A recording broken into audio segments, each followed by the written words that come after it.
Satan himself. Satan. Yeah. We say, by Satan himself, he brought us here. To save her for Christ Jesus.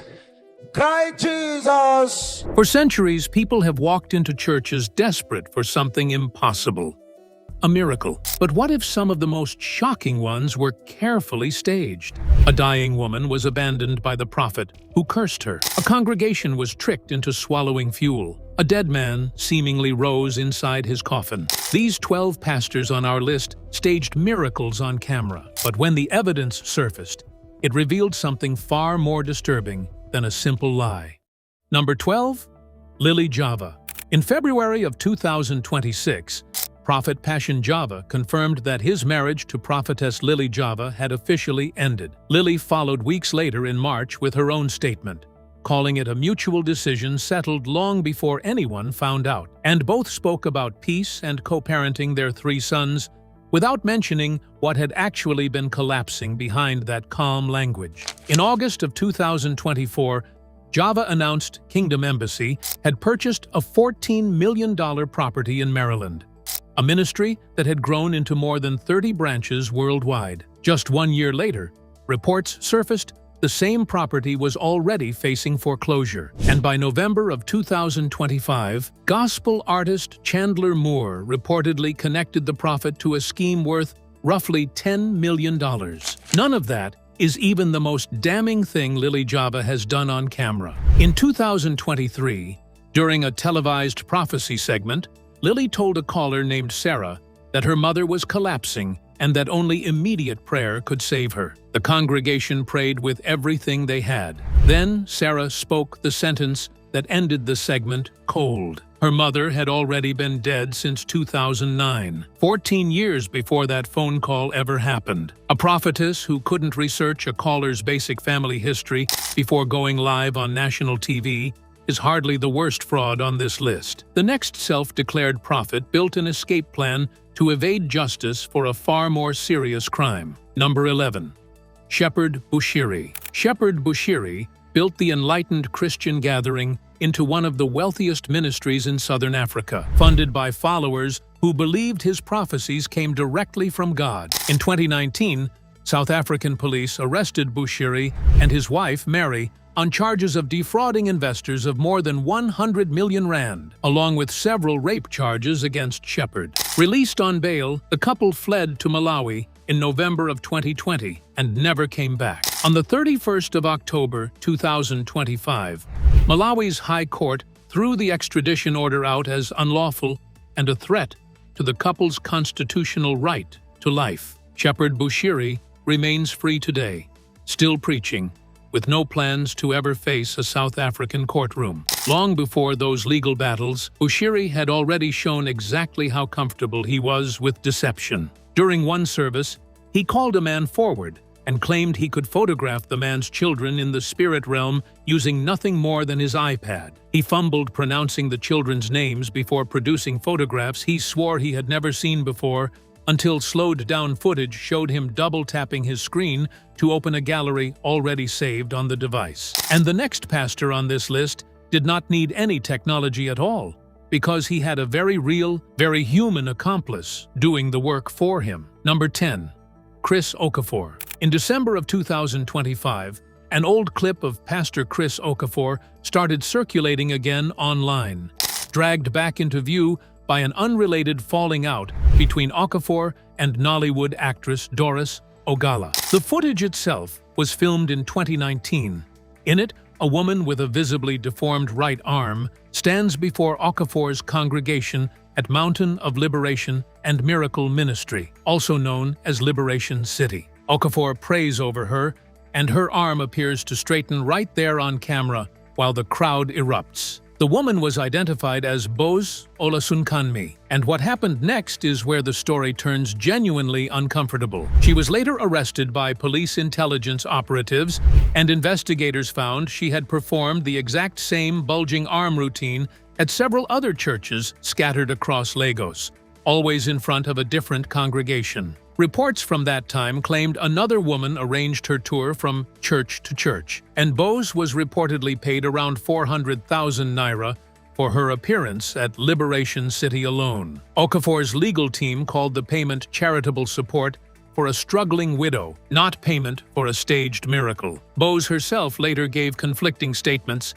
at one point publicly defending Okafor. Then comes number 9, Peter Popoff. Peter Popoff had already perfected a more calculated version of that same trick decades earlier, minus the actor. Before every service, his team quietly collected prayer request cards packed with names, addresses, and private medical conditions, which his wife Elizabeth read into a radio transmitter backstage, feeding it into a tiny receiver hidden inside Popoff's ear. On stage, he called out strangers by name and listed their illnesses in exact detail, letting his congregation believe God was whispering it into his mind. Magician and skeptic James Randi first exposed the operation in 1986, calling it an elaborate exercise in chicanery. Investigators recorded Elizabeth's voice feeding him those details and matched the audio against footage of his crusades, an exposure that forced him into bankruptcy by 1987. He never actually stopped. Today,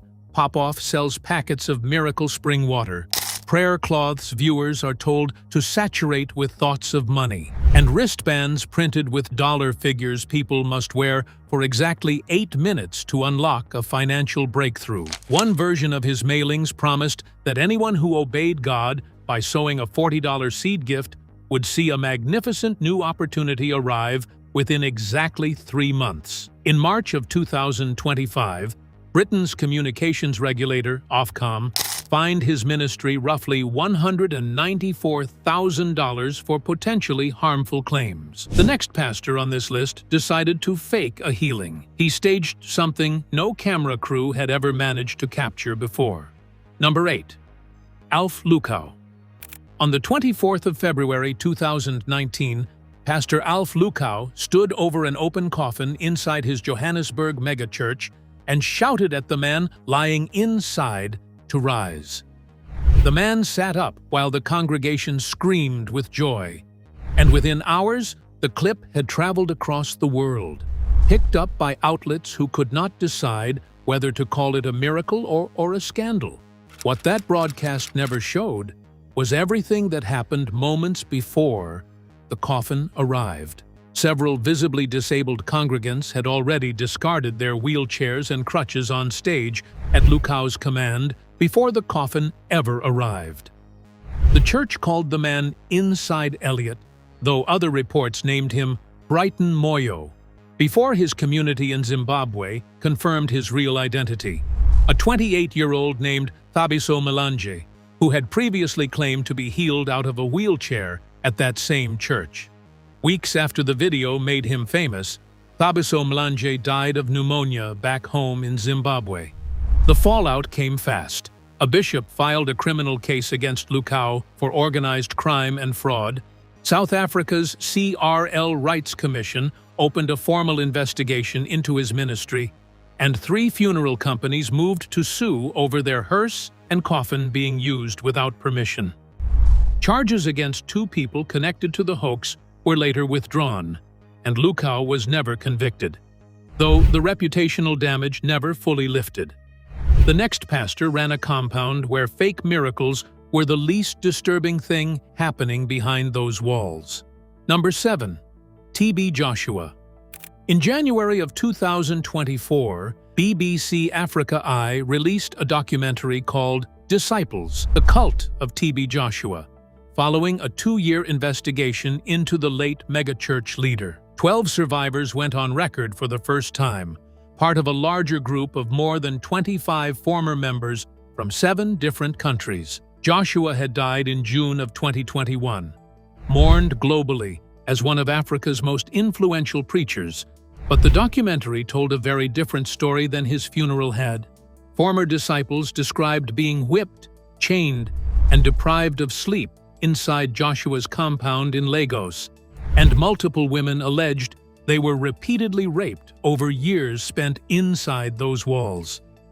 A British woman, known only as Ray, said she abandoned her degree at Brighton University in 2002 at 21 and spent 12 years believing she had found paradise there.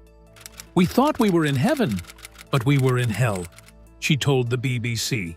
The investigation also revealed his own daughter had confronted him about the abuse. The documentary also reconstructed how Joshua's healings were manufactured, describing a hidden screening process that filtered out anyone with a genuinely serious illness before they reached the stage. In 2014, a guest house on Joshua's compound collapsed, killing 116 people who had traveled there seeking the very kind of miracle this investigation proved was fake. The church, now run by his widow Evelyn, dismissed the entire investigation. Then we have number 6, Pastor Odumeje. Before she became a comedian known across Nigeria as Ada Jesus, her real name was Mansoma Mercy Obi, and she was once an active member of Prophet Chukwuemeka Odumeje's own congregation. In a video that went viral years ago, she accused Odumeje, known to his followers as Indaboski, of secretly working with actress Rita Edochie to fabricate miracles for the cameras, turning their once close relationship into a public war. Months after making that accusation, Ada Jesus was diagnosed with kidney disease that left her paralyzed. As her condition worsened, she was brought to Odumeje's church one last time to beg forgiveness. Instead of praying for her, Odumeje and Edochie humiliated her on camera while she lay critically ill on the floor. "You will die from this, so others can learn," Edochie told her directly in Igbo. Odumeje declared she would never recover unless she produced proof of her accusations against him.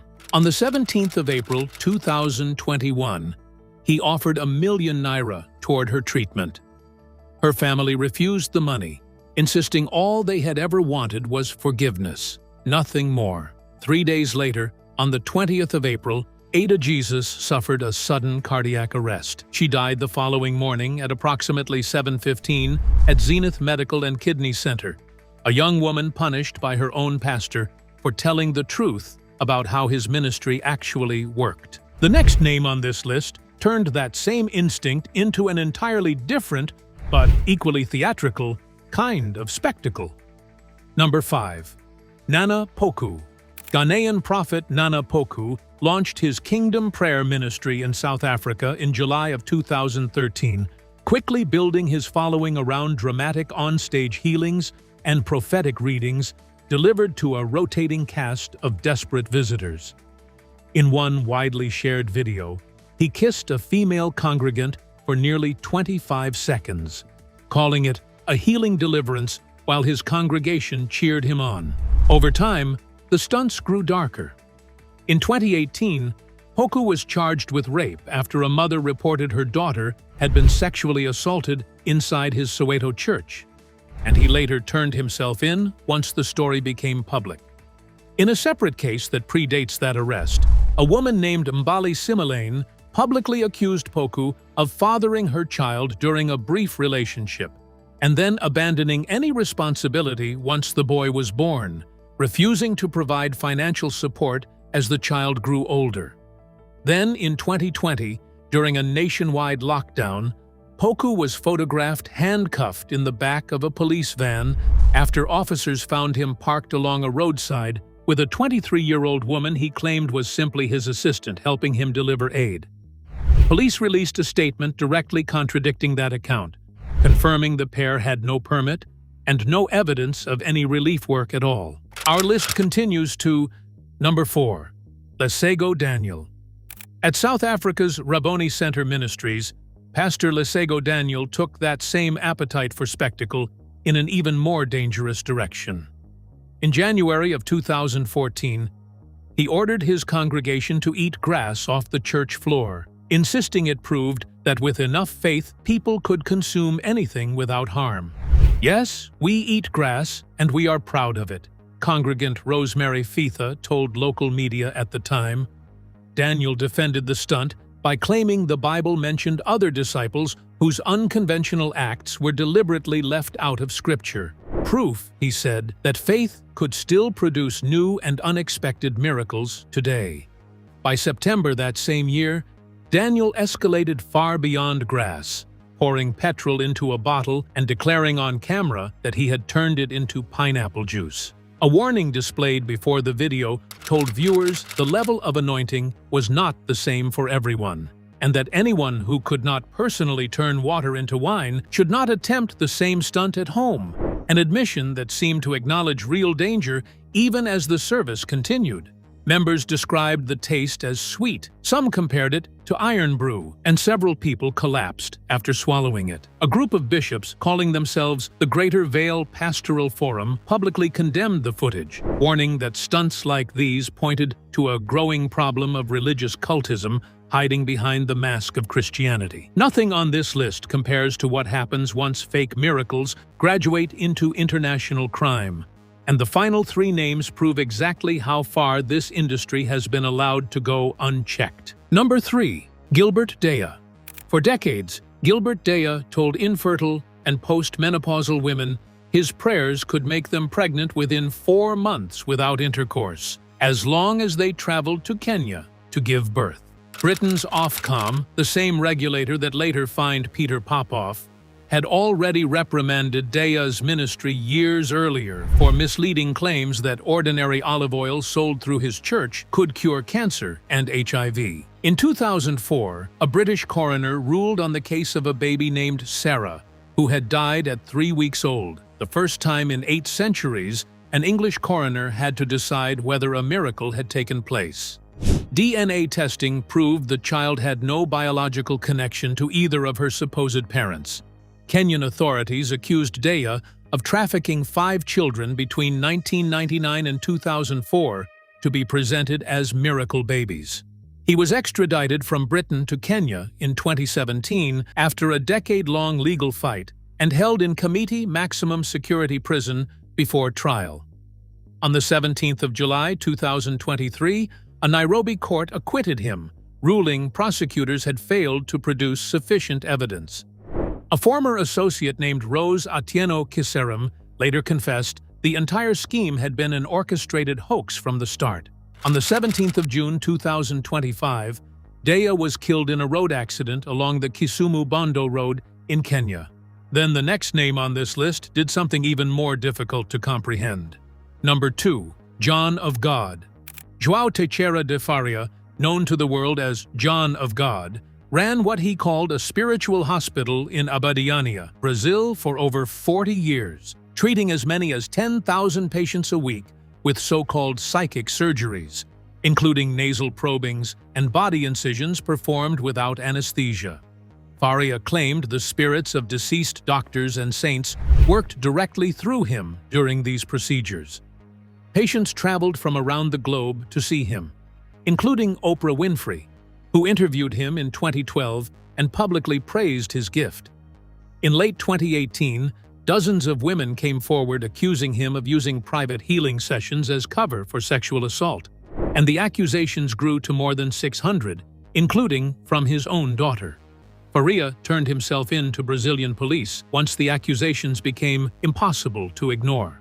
His prison sentences have piled up across successive trials ever since, starting at 18 years, then climbing to 118 years, then 370 years, and his total now stands at an almost unimaginable 489 years and 4 months, served inside the Aparecida de Goiânia prison complex in the state of Goiás.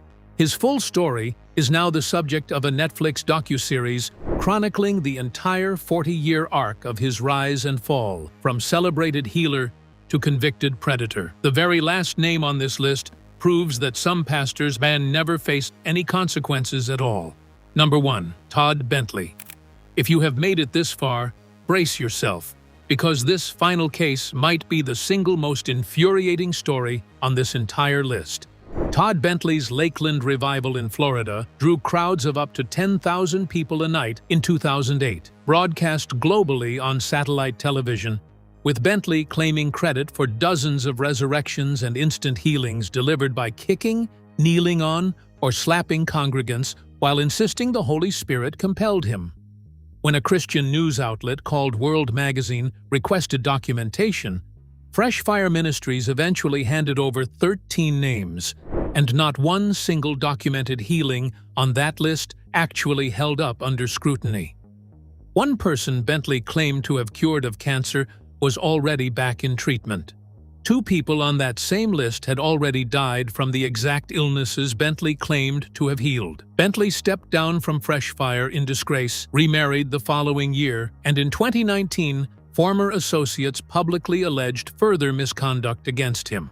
None of it ever ended his ministry. Today, Todd Bentley still leads Fresh Fire USA, now rebranded Revival Harvest Ministries, hosting soaking sessions and prophetic conferences across the United States and Canada. Unpunished and still active, still collecting offerings from people chasing the exact same miracle that never once held up to a single follow-up phone call. Which one of these fake miracles disturbed you the most? And had you already heard the truth behind any of them before today? Tell us the exact number that shocked you the most down in the comments below.